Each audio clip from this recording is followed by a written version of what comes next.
Football বিশ্বকাপ, যেখানে নামের জোরে নয়, খেলা জোরে মাঠের লড়াইয়ে। ইতিহাস পড়ে এই মঞ্চে কত শত কিংবদন্তি যেমন তৈরি হয়েছে, তেমনি ধুলোয় মিশে গেছে বড় বড় পরাশক্তি। পাঁচটি সবচেয়ে বড় অঘটন, যা দেখার পর পুরো ফুটবল বিশ্ব স্তব্ধ হয়ে গিয়েছিল। আপনি যদি ফুটবল প্রেমী হয়ে থাকেন, তবে ভিডিওটি শেষ পর্যন্ত দেখতে ভুলবেন না। টানা ৩৬ ম্যাচ অপরাজিত থেকে লিওনেল মেসির আর্জেন্টিনা যখন কাতারে পা রাখে, সবাই ভেবেছিল সৌদি আরবকে তারা উড়িয়ে দেবে।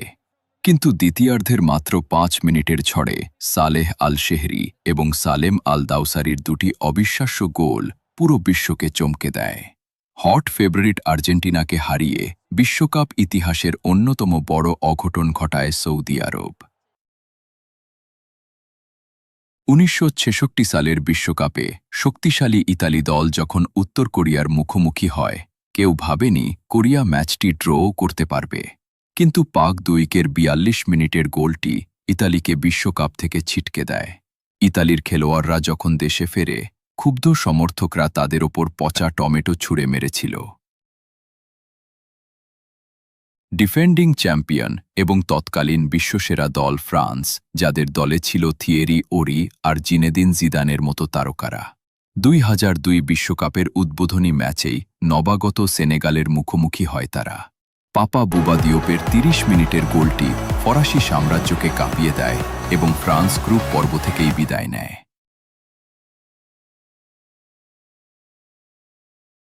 ১০ সালের বিশ্ব চ্যাম্পিয়ন এবং টানা ২ বারের ইউরো জয়ী স্পেনের টিকি-টাকা ফুটবল তখন বিশ্ব শাসন করছে। কিন্তু ২০১৪ বিশ্বকাপে রবিন ফন পার্সির সেই অবিশ্বাস্য ডাইভিং হেড আর আরিয়েন রবেনের গতির ঝড়ে স্পেনকে ৫-১ গোলে বিধ্বস্ত করে নেদারল্যান্ডস।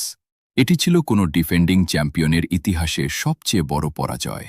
এটিকে হয়তো অঘটন বলা যাবে না, তবে এটি ছিল বিশ্বকাপের ইতিহাসের সবচেয়ে বড় শক বা ট্র্যাজেডি। এটিকে হয়তো অঘটন বলা যাবে না। জার্মানির কাছে সেমিফাইনালে ১-৭ গোলে বিধ্বস্ত হয়। বেলো হরিজন্তের সেই রাতটি ব্রাজিলের ফুটবল ইতিহাসে চিরকাল একটি কালো অধ্যায় হয়ে থাকবে। ফুটবলের এই অনিশ্চয়তাই একে পৃথিবীর সবচেয়ে সুন্দর খেলা বানিয়েছে। আপনার মতে বিশ্বকাপের ইতিহাসের সবচেয়ে বড় বা অবিশ্বাস্য ম্যাচ কোনটি ছিল? কমেন্ট করে আমাদের জানান। ভিডিওটি ভালো লাগলে লাইক করুন এবং ফুটবলের এমন আরও রোমাঞ্চকর গল্প জানতে ফিল্ড পালস বিডি চ্যানেলটি সাবস্ক্রাইব করে পাশেই থাকুন। ধন্যবাদ।